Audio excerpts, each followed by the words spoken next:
Versículo 1: o deserto e a terra ressequida se regozijarão. Deserto se regozijar. Aqueles que estão vivendo no deserto, vai haver uma transformação na sua vida. Os assírios estavam oprimindo o povo de Deus, e eles viviam uma vida de opressão que não era brincadeira. Mas aqui vem o Senhor levantando o profeta Isaías, dizendo: olha, vocês estão vivendo no deserto, mas vocês vão se regozijar. Vocês que estão na tristeza vão começar a se alegrar. Vocês, a pessoa no deserto, ela não tem água, vocês terão água em abundância. Deserto tem muito sol, queima, então vocês terão uma sombra. Aqueles que se abrigam na sombra do Todo-Poderoso, vocês terão uma sombra no deserto. Esse culto de libertação de hoje, Deus trouxe você aqui porque Deus sabe o que você está passando.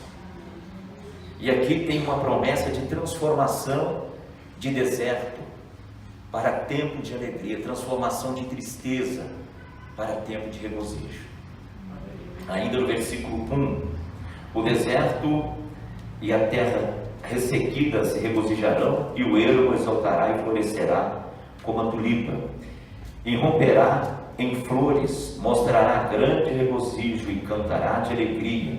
A glória do Líbano lhe será dada, como também o resplendor do Carmelo e de Saron.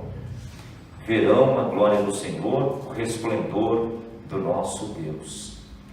As pessoas, meus irmãos, elas precisam ver a glória de Deus, o esplendor do nosso Deus, na vida daquele que é tirado da opressão, que é tirado do deserto, que é tirado das trevas, para um lugar de descanso, para um lugar de luz. A glória do nosso Deus, ela se revela na nossa fraqueza. Às vezes você pensa assim: estou passando por isso, por aquilo, e ninguém olha para mim, Deus me abandonou. Não, a glória de Deus se revela na nossa fraqueza. A palavra de Deus fala que quando estamos fracos, aí sim é que estamos fortes. Porque quando nós estamos no deserto, quando nós estamos fracos, é o momento que nós mais buscamos a Deus. Porque às vezes as coisas refrescam um pouco para a gente, em vez da gente buscar a Deus, a gente começa a buscar, a realizar os nossos próprios desejos, e Deus ele vai ficando de lado. Mas é no deserto que a hora que vem a sede, a hora que vem o aperto, a hora que vem o calor abrasador do deserto, é que nós lembramos que o nosso Deus, ele transforma o deserto para aquele que nele crê, para aquele que nele espera. Mas eu quero chamar a atenção dos irmãos nessa noite no versículo 3. Fortaleçam as mãos cansadas, firmem os joelhos vacilantes. Fortaleçam as mãos cansadas, joelhos vacilantes. Fortaleçam. Mão cansada: não estou conseguindo mais fazer as coisas que eu fazia antes. Joelhos vacilantes: não estou conseguindo parar mais de pé. A minha vida espiritual, ela está à beira de desabar. A minha vida emocional está à beira de desabar. Eu não consigo mais. Há uma ordem de Deus: fortaleçam. Vocês que esperam o Senhor, fortaleçam as suas mãos cansadas. Aqui o profeta dizendo para um povo cansado pela opressão de Senaqueribe, pela opressão dos assírios, e o Senhor usando ele para dizer: fortaleça as suas mãos cansadas. Um homem de Deus sempre vai ter uma palavra para fortalecer quem está fraco.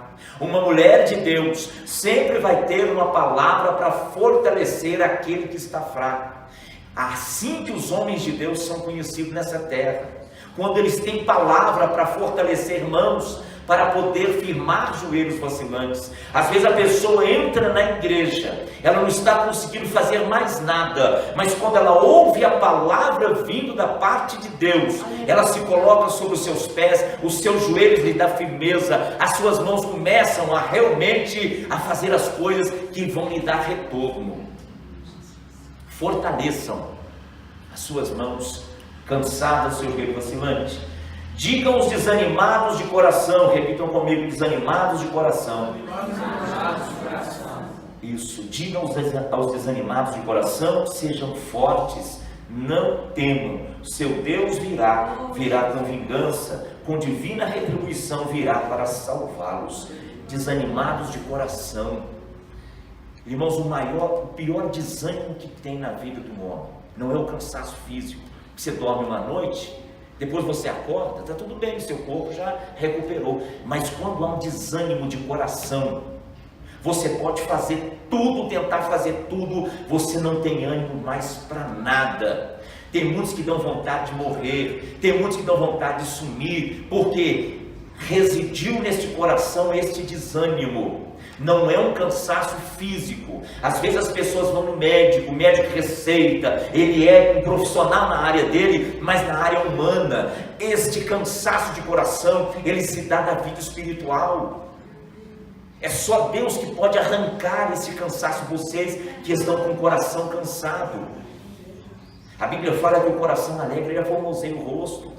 A pessoa que quando tem esse cansaço de coração, o semblante dele, ele vai ficando triste, ele vai se recolhendo, ele se acha a pior pessoa do mundo, ele começa a tomar atitudes que não deveriam tomar, falar coisas que não deveriam falar, porque este coração desanimado. E nesse culto de libertação, Deus traz você aqui nessa noite, para te dar um ânimo nesse coração, para você se fortalecer. Há muitas pessoas que estão desanimadas. Olha, meus irmãos, existe no Brasil hoje cerca de 15 milhões de desempregados. Eu vi uma pesquisa outro dia, 7 milhões desistiram de arrumar emprego. O que eles fizeram então? Eles se entregaram. 7 milhões, eu imagino um pai de família que desistiu de arrumar emprego. Ele se entregou à fome, à miséria. Ele se desanimou completamente, esse desânimo de coração. E vou te falar uma coisa, irmão, em nome de Jesus, entenda, somente Deus para animar o coração do homem. Tem muitas pessoas, por exemplo, que às vezes têm até muito dinheiro, têm até posição na sociedade, mas tem esse desânimo no coração, e o seu dinheiro, a sua casa, o que a pessoa tem, não lhe dá alegria, não lhe dá felicidade. A pessoa tem tudo, mas continua triste. Mas Deus trouxe você aqui nessa noite. Diga aos desanimados de coração, sejam fortes, não temam. Olha, meus irmãos, não temam, sejam fortes. Não temer, o que é isso? Não tenha medo. Não tenha medo do que vai acontecer. O desanimado de coração, o medo vem ao encontro dele e domina ele. Só que o medo só nos mostra as dificuldades, mas a fé nos traz as oportunidades.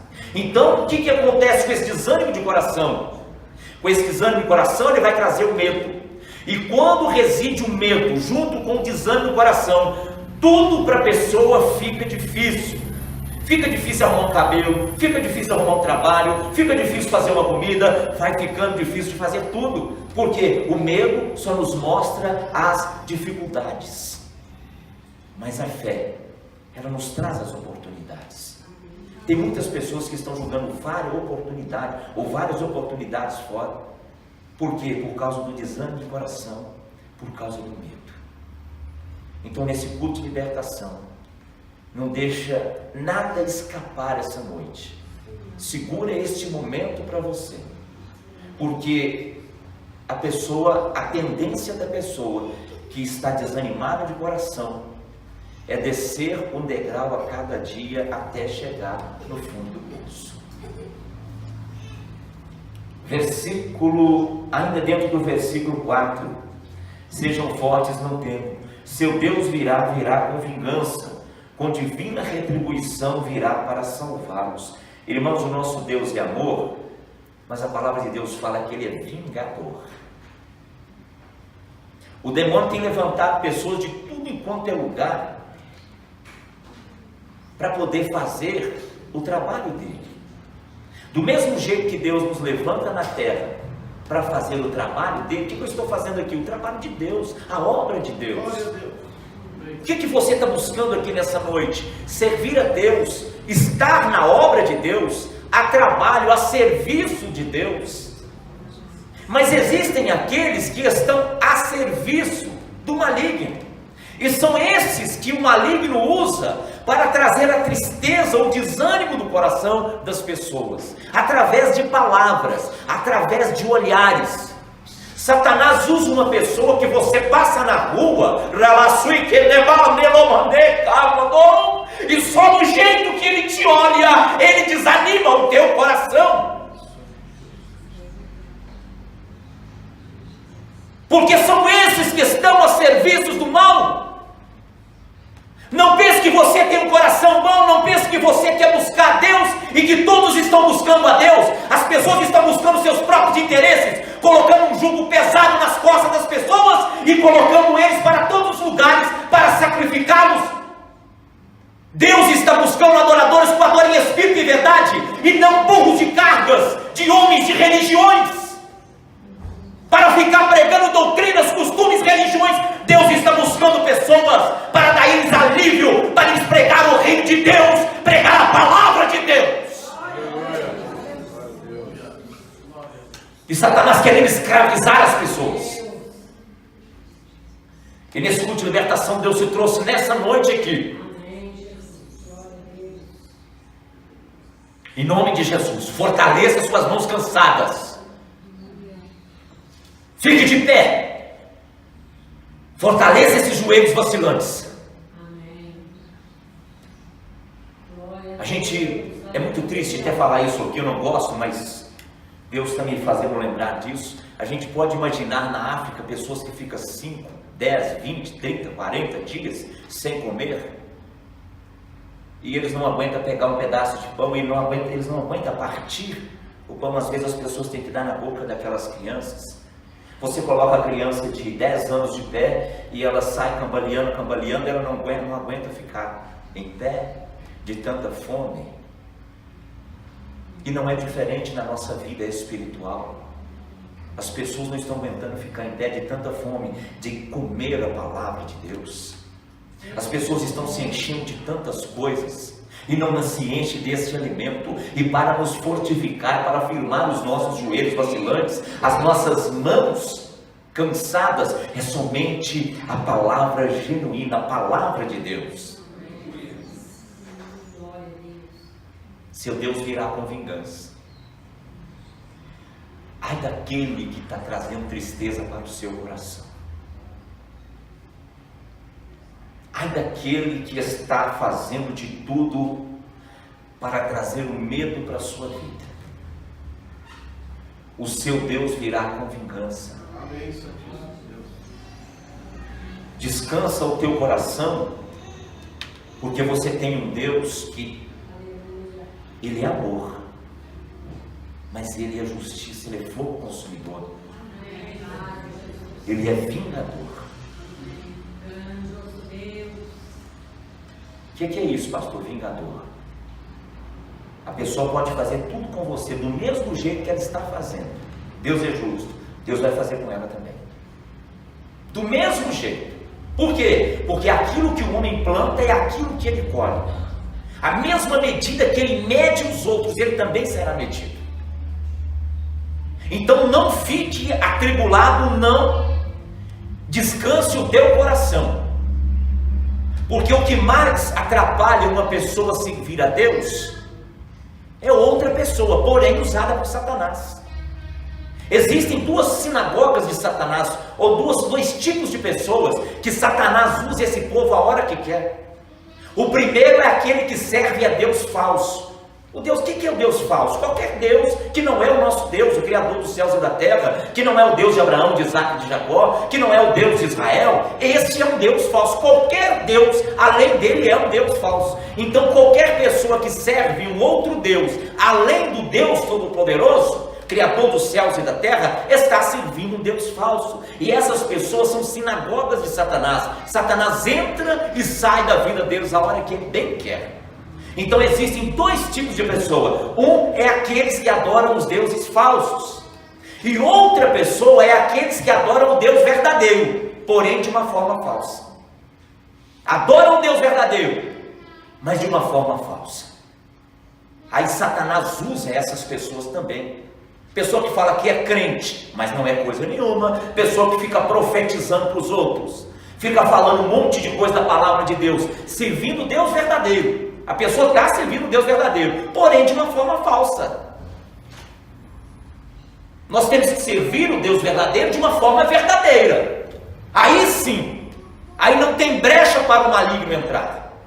Aí não tem brecha para ele entrar. Quem quer servir o Deus verdadeiro, sirva de uma forma verdadeira.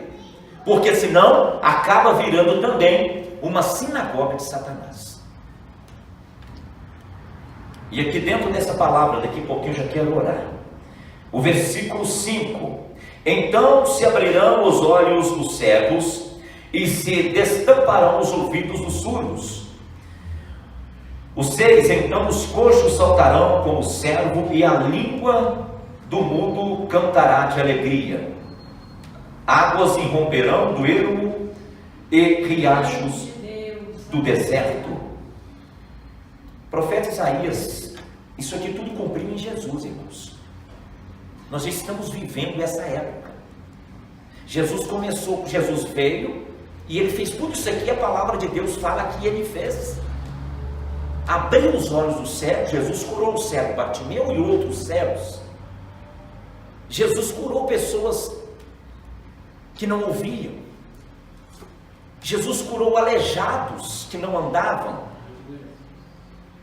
Então essa profecia, nós estamos no Antigo Testamento, começou de Jesus para cá. E como Jesus ainda não voltou, nós estamos vivendo esse tempo. Jesus ainda cura. Ele abre vista de cego. Ele faz surdo ouvir. Ele faz coxos andarem. Ele ainda faz, porque hoje as pessoas são curadas no nome do Senhor Jesus.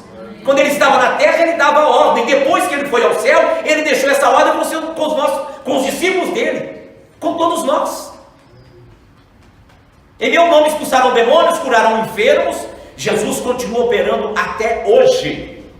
7. A areia abrasadora se tornará um lago, a terra seca, fontes borbulhantes.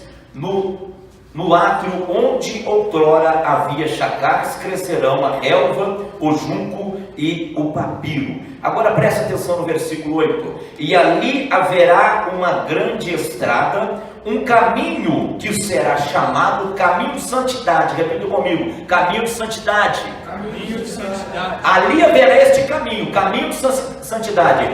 Os impuros não passarão por ele. Servirá apenas aos que são do caminho. Os insensatos não o tomarão. Este caminho aqui, irmãos, ele é só para justo, caminho de santidade, caminho de pessoas que querem consertar a sua vida. Os ímpios não vão passar por este caminho. Aqueles que fingem ser servos de Deus e não são, não vão andar por este caminho. O Senhor prepara este caminho para aqueles que pertencem ao caminho. Por isso que Jesus disse: eu sou o caminho. É aqueles que andam com Jesus. A igreja chamava-se caminho. A primeira igreja, a igreja de Cristo, chamava-se caminho. Tanto é que quando o apóstolo Paulo pede carta para Roma, ele pede carta dizendo: eu quero ir perseguir os irmãos que pertencem ao caminho. E neste caminho andarão por ele somente aqueles que fazem realmente a vontade de Deus, que é o chamado caminho de santidade. E nesse caminho vai acontecer outras coisas. Olha aqui, olha, versículo 9: e ali não haverá leão algum, e nenhum animal feroz passará por ele, nenhum deles se verá por ali, só os redimidos andarão por ele. Repita comigo: só os redimidos andarão por ele. Ali não haverá leão, ou seja, ali não haverá perigo, ali não haverá ameaças. Aquele que ruge como um leão, que não é um leão, como um leão, Satanás, não pode estar neste caminho. Aqueles que estão fazendo a vontade de Satanás não vai estar neste caminho, não vai ter representação de perigo algum, nem para mim, nem para você. No caminho de santidade, neste caminho aqui, não haverá perigo. Por ali não vai ter leão, pessoas que gostam de devorar as outras, devorar o ministério, os sonhos dos outros. Não vai ter esse tipo de gente neste caminho. E para finalizarmos o versículo 10 diz assim: e os que o Senhor resgatou voltarão, entrarão em Sião com canto de alegria duradoura, a alegria coroará a sua cabeça, júbilo e alegria se apoderarão deles, e a tristeza e o suspiro fugirão. Repita assim: tristeza e suspiro fugirão. Irmãos, isso aqui é, quando diz voltar para Sião, o povo que estava cativo no Babilônia, era só tristeza e suspiro. Uma pessoa, quando ela está oprimida, ou está sendo oprimida por alguém, ou por homens, ou por Satanás, ela só tem tristeza e suspiro. Você vê um animalzinho ser maltratado, você pode olhar que ele dá aquela... Uma pessoa, quando está sendo maltratada, é tristeza e suspiro. De vez em quando nos faz assim, ó.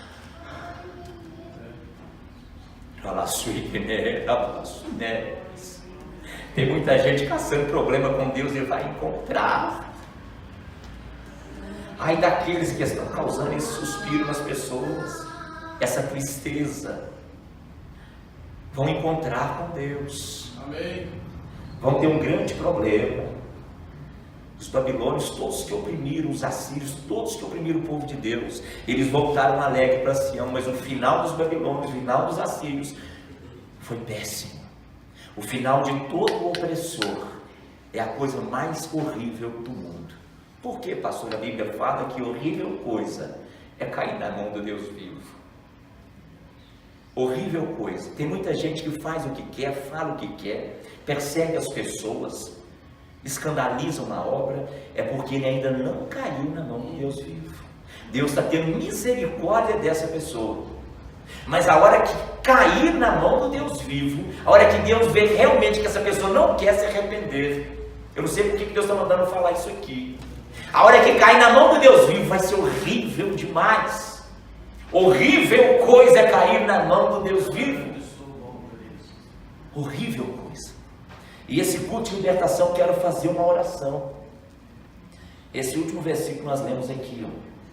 E a tristeza e o suspiro fugirão. Essa tristeza e esse suspiro, você não precisa nem de mandar ele embora, não. Ele vai fugir de você. Por quê? Porque Deus vai arrancá-lo. É claro que ninguém quer viver com tristeza e com suspiro, quer ficar livre, mas ele vai fugir de você. O que é fugir? Toda hora que você se aproximar onde tiver tristeza e suspiro, vai ter que fugir. Se você for na casa de alguém e essa tristeza e esse suspiro estiver ali, por causa da presença de Deus na sua vida, por causa do nome do Senhor Jesus, essa tristeza e esse suspiro vai ter que fugir.